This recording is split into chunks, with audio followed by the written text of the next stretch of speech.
El estudio bíblico de hoy es obedecer por fe.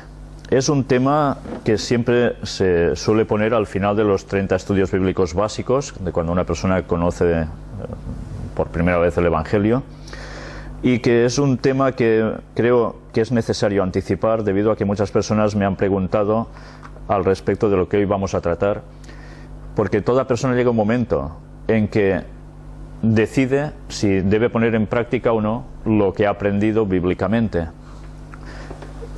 Esto suele suceder cuando las personas todas se encuentran con situaciones personales muy propias, cada uno diversa, pero que en principio, sea lo que sea su problemática cotidiana, cuando quiere hacer el paso de hacer el pacto con el Señor, sea como fuere, todo tiene una misma aplicación y todo tiene una misma base. Y hoy vamos a tratar precisamente de esa base que es totalmente necesaria para que nosotros emprendamos el andar con Dios. Una vez más vamos a empezar con una oración. Padre nuestro, te damos gracias por la oportunidad que nos das de estudiar tu palabra. Te queremos pedir que el Espíritu Santo esté con nosotros y nos ayude a acoger este mensaje tuyo, que nos es tan necesario para empezar esta vida a tu lado, andando en tus caminos. Ayúdanos a confiar en ti y a obedecerte siempre. Perdona nuestros pecados, que te lo pedimos todo en el nombre de Jesús. Amén.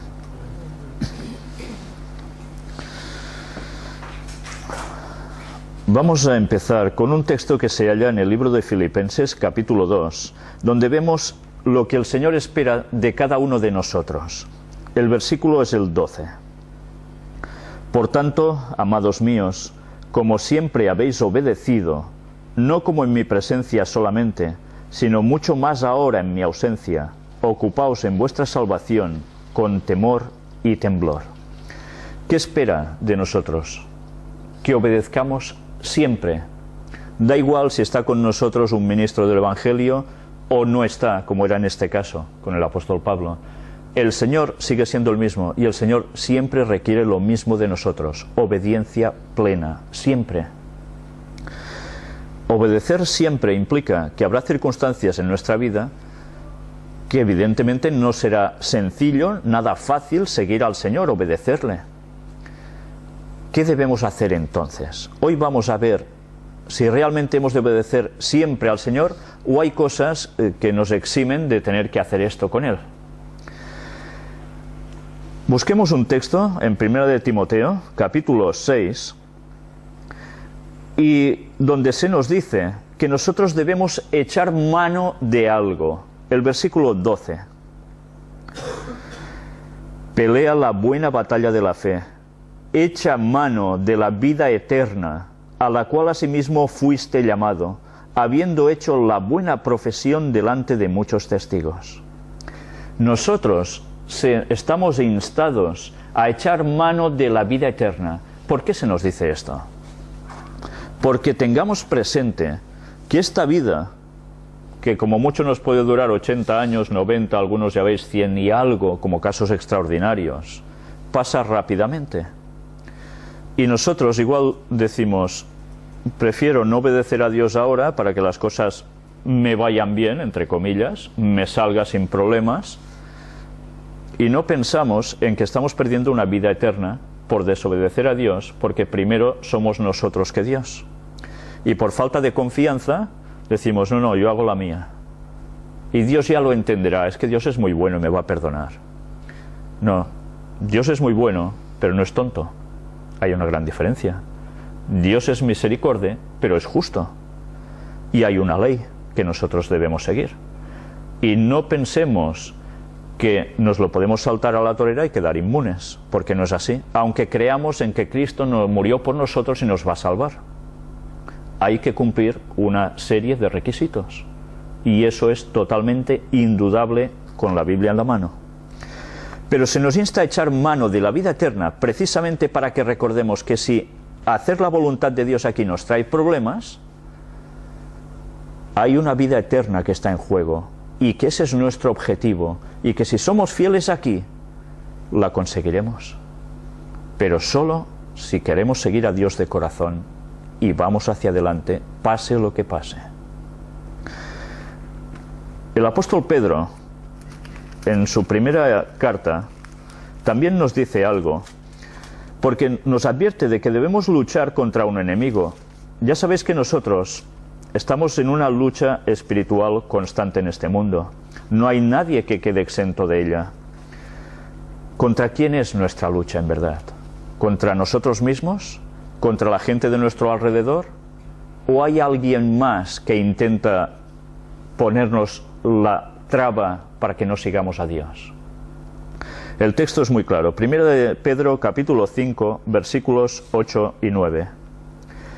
Sed sobrios y velad, porque vuestro adversario el diablo, como león rugiente, anda alrededor buscando a quien devorar, al cual resistid firmes en la fe, sabiendo que los mismos padecimientos se van cumpliendo en vuestros hermanos en todo el mundo. Tenemos un adversario, el diablo. Ya hemos comprobado que existe, lo sabemos de sobras. Y se nos dice de que él nos quiere devorar. ¿En qué sentido nos quiere devorar? Pues en un doble sentido. No es solo una cuestión simbólica. Nos quiere devorar también, si pudiera, nuestra vida terrenal. Nos destrozaría, nos haría añicos. Pero Dios no lo permite. Satanás odia al ser humano, porque el ser humano fue creado para sustituir las vacantes que él y sus ángeles dejaron en el cielo. Él con nosotros va a muerte, pero Dios no le permite que haga eso. Pero sí le permite que pueda ponernos en circunstancias que nos haga tambalear y podamos caer. Y esto Dios lo permite, ¿por qué? ¿Porque es malo? No. Porque quiere que sintamos la necesidad de estar unidos con Dios, pase lo que pase en cualquier circunstancia. Y para eso debemos también poner de nuestra parte. Dios nos ayudará, pero nosotros ¿qué debemos hacer? Resistir firmes en la fe. Esto empieza a plantearnos ya algunas cuestiones. Sabéis, normalmente la mayor parte de personas cuando hacen los estudios bíblicos tienen un punto que es clave para decidir si van a seguir a Dios o no. Y suele ser prácticamente siempre el mismo, el sábado. El sábado es el punto de inflexión en que las personas dicen, es que si guardo el sábado voy a tener problemas, porque o me despacharán del trabajo, iré a la calle, o quizás porque con mi matrimonio tendré problemas porque a mi cónyuge le gusta ir a comprar los sábados y yo no voy a comprar, hacer negocios en sábado. O cualquier otra situación que os podáis imaginar. Y las personas tienen que decidir. Si nosotros somos o estamos firmes en la fe, todas esas circunstancias, Dios ya las pondrá en su sitio, tarde o temprano. Y si no, nos va a ayudar a soportarlas, porque ya veis, no somos únicos en los padecimientos. A veces, ¿cuántas veces nos miramos a nosotros mismos? Es que soy más desgraciado, qué pobrecito soy. Pero es que todos los cristianos del mundo que quieren seguir a Dios no tienen una vida fácil. Y no es de ahora. Eso ha ocurrido en toda la historia del pueblo de Dios. El diablo va a por el pueblo de Dios. Y eso lo debemos tener siempre presente. Pero no estamos solos. Busquemos otro texto que es muy duro, ¿sabéis? Es un texto que a veces no gusta leer a muchas personas porque nos define muy claramente a quién siguen los que no obedecen al Señor. ¿Cuántos señores hay? Hay Dios y ya está, es el único Señor. Hay otro Señor y no hay más, y este es Satanás. Satanás es el príncipe de este mundo, pero Satanás, como Dios, tienen siervos, gente que les sirve, que les quiere seguir. No hay más bandos, no hay un tercer bando de que yo voy a las mías, yo soy solo. No, no. O estás con Dios o con quién estás. Podemos ser muy buenos, hacer grandes obras de caridad, ayudar a todo el mundo, pero a nosotros se nos pide que hagamos un paso de pacto con Dios. Si nosotros no cumplimos con ese paso, esa vida eterna que tanto nos gustaría tener, no la vamos a obtener. Porque nosotros nos hemos convertido en nuestros propios dioses. Y ser nuestros propios dioses, creernos que somos dioses, es sencillamente estar supeditado a Satanás. Mirad cómo el texto nos viene a decir todo esto de un modo bastante claro. Efesios capítulo 2, versículos 2 y 3. En los cuales anduvisteis en otro tiempo, siguiendo la corriente de este mundo, conforme al príncipe de la potestad del aire, o sea, Satanás, el espíritu que ahora opera en los hijos de desobediencia, entre los cuales también todos nosotros vivimos en otro tiempo en los deseos de nuestra carne, haciendo la voluntad de la carne y de los pensamientos, y éramos por naturaleza hijos de ira, lo mismo que los demás. Durante un tiempo pasado, dice, anduvimos siendo hijos de Satanás, haciendo las cosas que Satanás quiere que este mundo conlleva y que pueden estar muy bien aceptadas por la sociedad quizás, pero para Dios no está bien aceptado. Todos podemos haber pasado por esa transición, pero llega un momento en que nosotros hemos de decidir si somos hijos de ira, de la ira que Dios va a tener contra el pecado, y por tanto eso tiene su represalia también contra el pecador, o decidimos ser hijos de Dios. Y este es un pensamiento muy profundo. Obedecer a Dios o obedecer a Satanás, no hay otra. El Señor nos hace una amonestación en el libro de Apocalipsis, en el libro de Revelación, en el capítulo 2 y el versículo 10.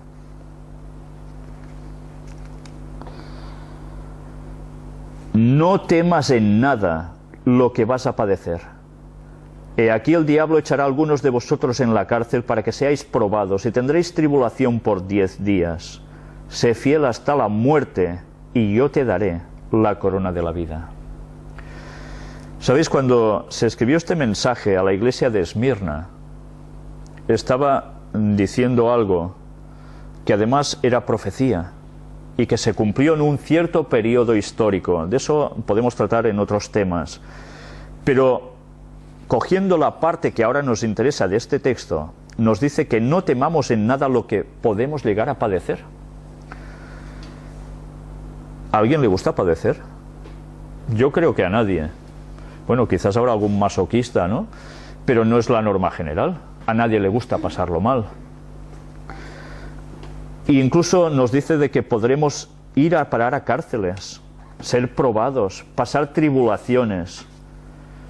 Y Jesús resulta que dice, cuando tengáis problemas, estáis exentos de obedecerme. Tranquilos que yo lo entiendo. ¿Nos está diciendo esto?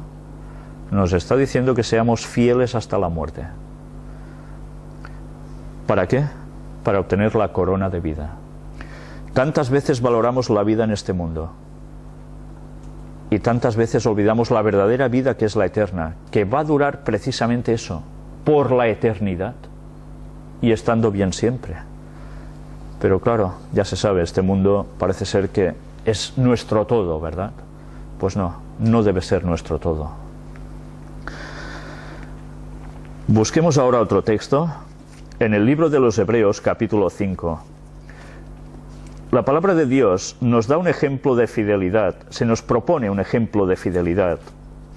Y supongo que ya estáis imaginando a quién se refiere. Hebreos capítulo 5, versículos del 7 al 9. Y Cristo, en los días de su carne, ofreciendo ruegos y súplicas con gran clamor y lágrimas al que le podía librar de la muerte, fue oído a causa de su temor reverente. Y aunque era hijo, por lo que padeció, aprendió la obediencia. Y habiendo sido perfeccionado, vino a ser autor de eterna salvación para todos los que le obedecen. Cristo padeció ¿hasta qué extremo? Pasó lo peor que puede pasar un ser humano. Y además fue muerto en la cruz, como culminación a todo esto. Y nosotros, que somos inferiores a Él totalmente, queremos ser quizás cristianos, pero sin problemas. Cristianos que vayan haciendo su vida, se adapten a las circunstancias y vayamos pasando años y al final Dios nos va a entender. Este planteamiento es el más absurdo que una persona puede llegar a tener. Porque o estás con Dios o estás con Satanás. No hay otra. Él fue nuestro claro ejemplo. Él, ya veis que sudó sangre por nuestros sufrimientos, por lo que nosotros pecamos. Su agonía le costó. Y lo pasó muy mal. Lloró incluso. Y Dios lo podía haber librado de todo esto, pero no lo hizo. ¿Qué le hizo Dios a cambio?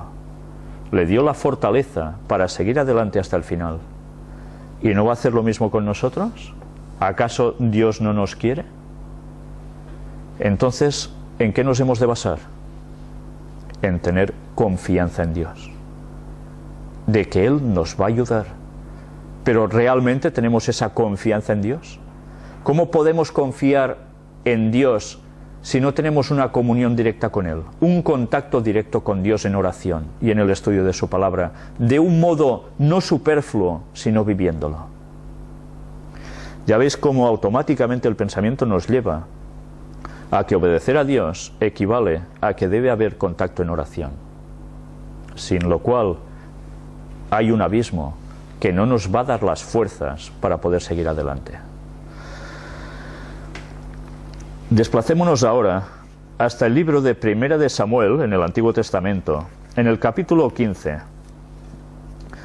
Y vamos a ver precisamente algo que va normalmente contra una serie de planteamientos de algunos cristianos y que a veces nosotros mismos podemos llegar a tener en mente.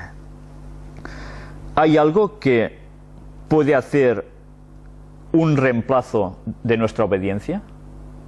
¿Que si nosotros hacemos algo no haga falta obedecer? Primera de Samuel, capítulo 15 y el versículo 22 nos dice: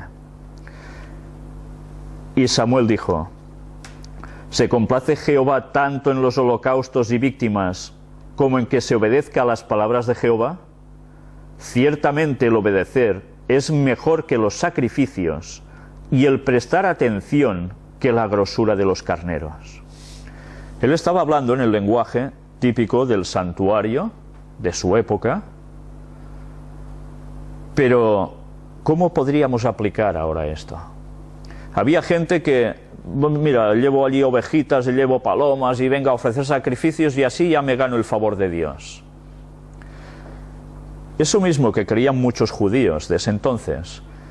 Muchos cristianos desde el tiempo de Jesús hasta ahora, básicamente a partir de que nació la Iglesia Católica Romana, empezaron a hacer obras de caridad, beneficencia, ayuda y demás, pagando misas, pagando parcelas en el cielo, lo que hiciera falta, y en cambio podían llegar a estar exentos de hacer la voluntad de Dios y podían pecar libremente, indulgencias.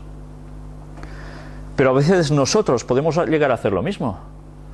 Pensar en situaciones de que, mira, voy a llegar puntual a la iglesia, hasta un poco antes.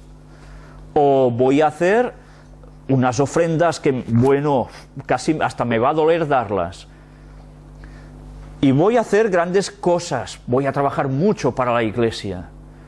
Pero en otras cosas, bueno, voy a pasar un poco y Dios, como yo he hecho todo esto, lo tendrá en cuenta. ¿Nos ganamos el favor de Dios con estas tonterías? Mirad cómo todo siempre tiene una aplicación. El ser humano es siempre el mismo, no cambia, sea de la cultura que sea y sea de los años que sean. Somos siempre iguales. Por eso la Biblia es un mensaje que es tan actual para ahora como lo fue para los días de Noé. Leamos ahora también en el Antiguo Testamento 3 textos. El primero en el libro de Eclesiastés, en el capítulo 12. ¿A qué se reduce la suma de los deberes del hombre? ¿Hay algo que es el compendio máximo de lo que nosotros debemos asumir? Eclesiastés capítulo 12, versículo 13.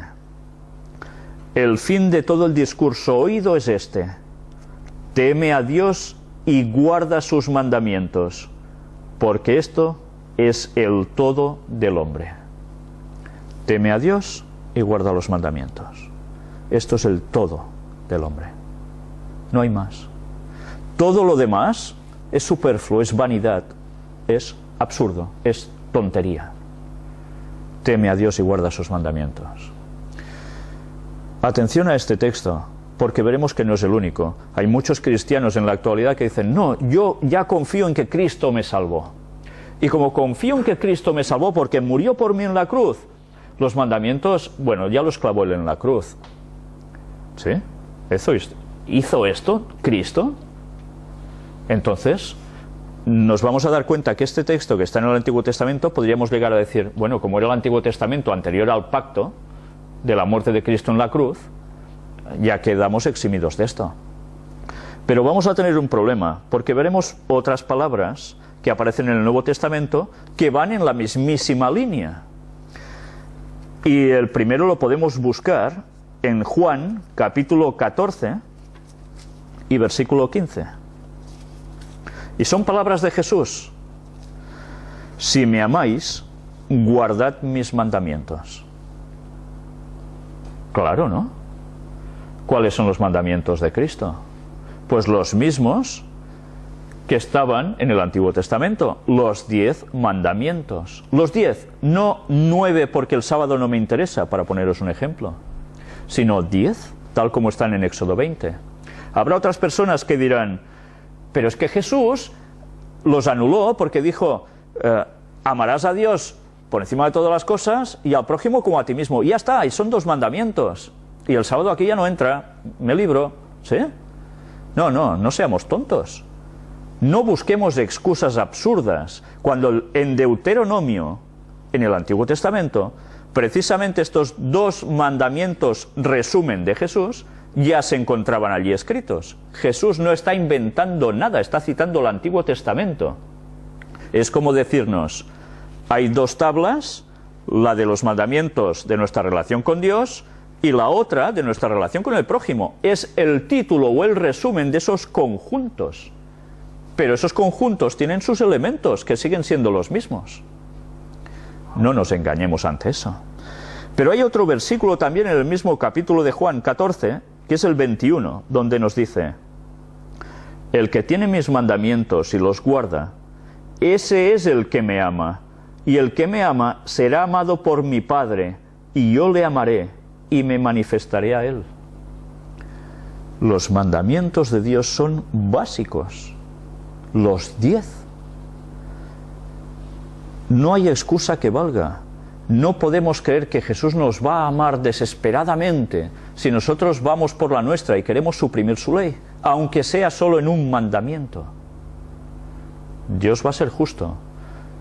Y la justicia quiere decir que va a haber juicio, como hemos visto otras veces. Y el juicio se basa sobre la ley de los 10 mandamientos.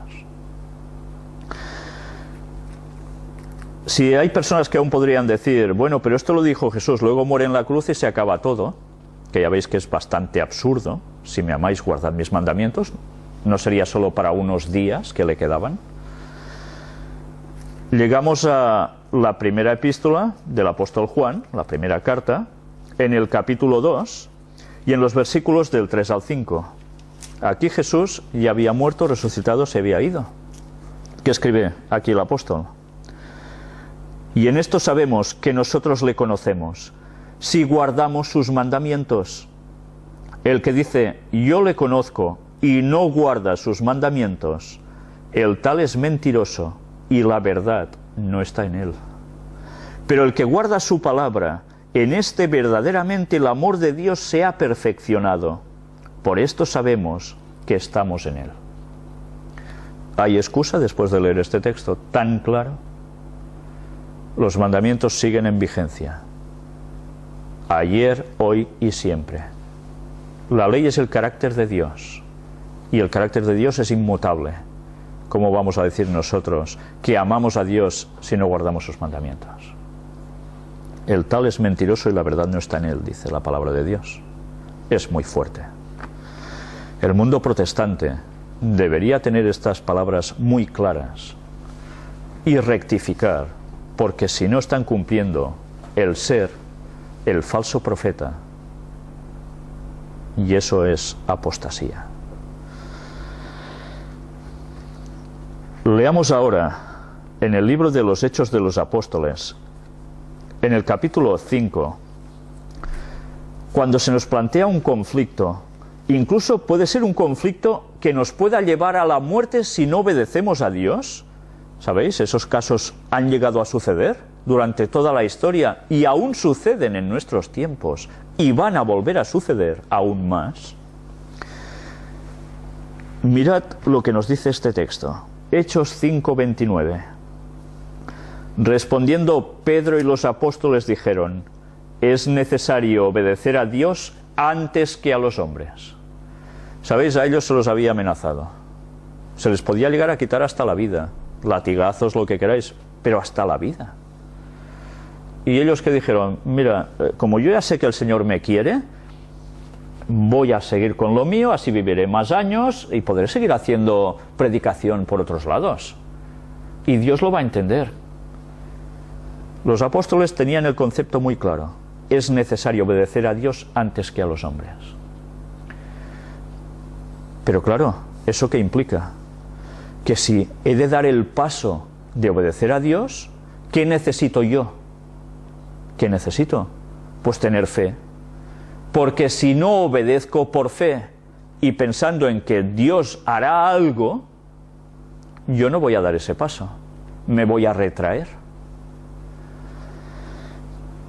Entonces, ¿cuál debe ser nuestra actitud? Mirad lo que nos dice el libro de Romanos, escrito por el apóstol Pablo, en el capítulo 12 y versículos 11 y 12. En lo que requiere diligencia, no perezosos, fervientes en espíritu, sirviendo al Señor, gozosos en la esperanza, sufridos en la tribulación, constantes en la oración. Esta debe ser nuestra actitud. En momentos de bonanza y en momentos de aflicción. Siempre debe ser esta nuestra actitud. Si nosotros hacemos nuestra parte, ¿creéis que Dios no va a hacer la suya? Por tanto, debemos tener una confianza plena en Dios y seguirle. Esa es nuestra parte. Si no, ¿de qué van a servir todas las teorías que hayamos podido aprender si no las ponemos en práctica? Estamos ya finalizando y vamos a ver precisamente los resultados espirituales que se pueden llegar a observar en las vidas de las personas que obedecen al Señor. El primer texto que ahora vamos a leer está en Isaías capítulo 48 y en el versículo 18. Oh, si hubieras atendido a mis mandamientos, fuera entonces tu paz como un río y tu justicia como las ondas del mar. Mirad lo que dice: si nosotros atendiésemos a los mandamientos de Dios, nuestra paz sería como un río. Tendríamos paz. A pesar de las circunstancias adversas, aquí dentro habría paz. Juan 14:27.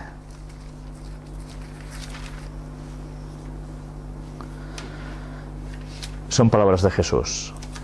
La paz os dejo, mi paz os doy. Yo no os la doy como el mundo la da. No se turbe vuestro corazón, ni tenga miedo. Cristo da paz en nuestros corazones. No nos turbemos ni tengamos miedo. Si tenemos a Cristo, la paz de Él en nosotros, nada debe importarnos lo que nos pase. Si hacemos su voluntad, echemos mano, recordemos, tenemos la vida eterna. Y en el mismo libro de Juan, en el capítulo 16, versículo 33, sigue diciendo Jesús: estas cosas os he hablado para que en mí tengáis paz. En el mundo tendréis aflicción, pero confiad, yo he vencido al mundo. En el mundo tendréis aflicción, pero confiad, Cristo ha vencido, y esa paz nos la pone en nuestro interior. Yo no quiero decir que tengamos que ser mártires porque sí. Quién sabe, si Dios quiere, igual hemos de llegar a ese momento, no lo sabemos.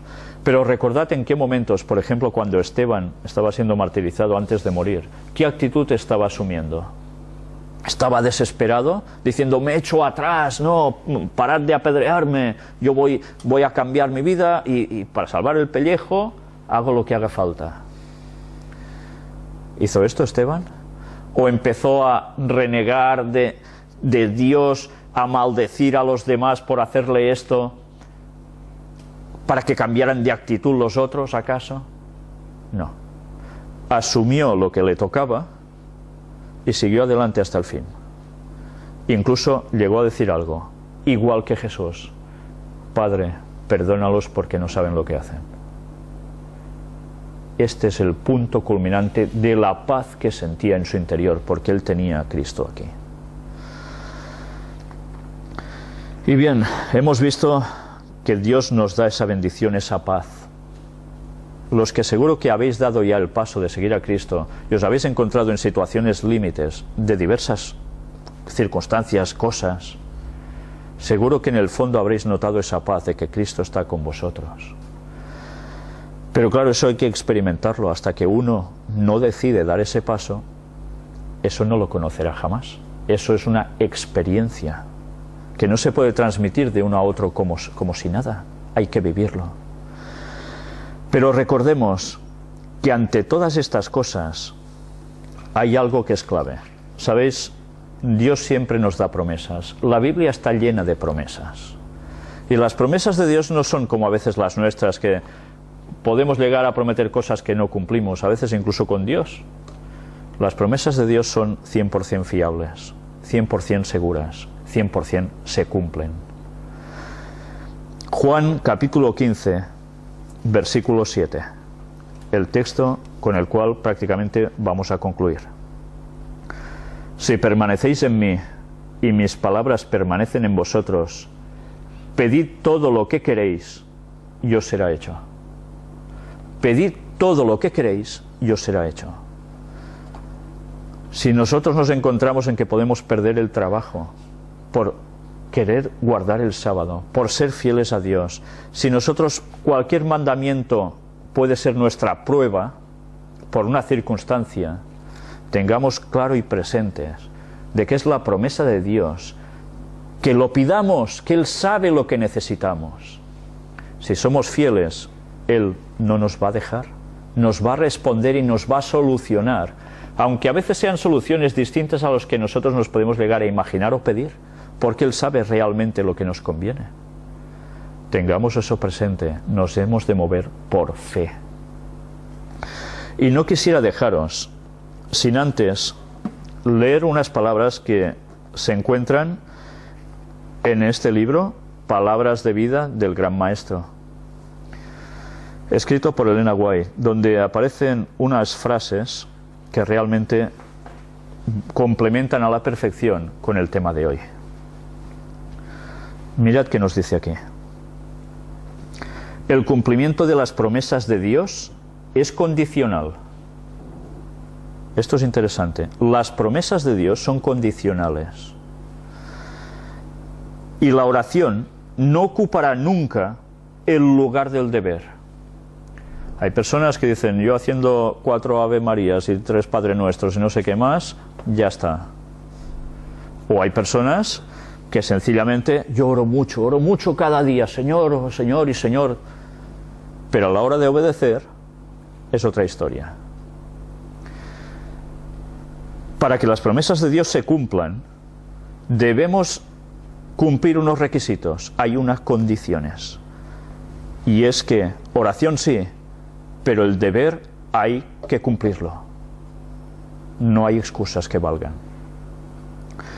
Si me amáis, dice Cristo, guardad mis mandamientos. El que tiene mis mandamientos y los guarda, aquel es el que me ama, y el que me ama será amado de mi Padre, y yo le amaré y me manifestaré a él. Aquellos que presentan sus peticiones ante Dios, invocando su promesa, mientras no cumplen con las condiciones, insultan a Jehová. Invocan el nombre de Cristo como su autoridad para el cumplimiento de la promesa, pero no hacen las cosas que demostrarían fe en Cristo y amor por Él. Interesante, ¿eh? Y sigue diciendo, muchos no están cumpliendo las condiciones de aceptación por el Padre. Necesitamos examinar detenidamente las disposiciones que se han hecho para aproximarnos a Dios. Si somos obedientes, traeremos al Señor un pagaré para que Él lo haga efectivo, cuando no hemos cumplido las condiciones que lo harían pagadero a nosotros. Presentamos a Dios sus promesas y le pedimos que las cumpla, cuando al hacerlo, Él deshonraría su propio nombre. Claro, Él es veraz. La promesa es, si estuvierais en mí y mis palabras estuvieran en vosotros, pedid todo lo que quisierais y os será hecho. Y Juan declara, y en esto sabemos que nosotros le hemos conocido, si guardamos sus mandamientos. El que dice, yo le he conocido, y no guarda sus mandamientos, el tal es mentiroso y no hay verdad en él. Mas el que guarda su palabra, la caridad de Dios está verdaderamente perfecta en él. Bien, creo que con estas palabras deberíamos meditar, tenerlas siempre presentes y darnos cuenta de que seguir a Dios no es nada fácil. ¿Sabéis? Hay personas en esta nueva teología que tanto se está difundiendo que dicen, la salvación es fácil. No, eso es mentira. Elena White misma escribe, la salvación no es fácil. Es sencilla, pero no es fácil. ¿Sencilla por qué? Pues porque Cristo murió por nosotros. Si lo aceptamos podemos ser salvos, pero debemos obedecer. Y eso no es fácil, porque nuestro adversario, el diablo, lo va a hacer todo para que no lo sigamos. Por tanto, si alguien nos dice, la salvación es fácil, os está mintiendo. Consciente o inconscientemente os está llevando al error. La salvación no es fácil. Pero con la fe puesta en Dios, si obedecemos, Él suplirá lo que nos falta conforme a sus riquezas en gloria en Cristo Jesús. Tengamos eso siempre presente. Que Dios nos ayude a dar el paso. Y pensemos siempre que tenemos en juego la eternidad. Que Dios nos bendiga y nos ayude a ello. Vamos a terminar con una oración.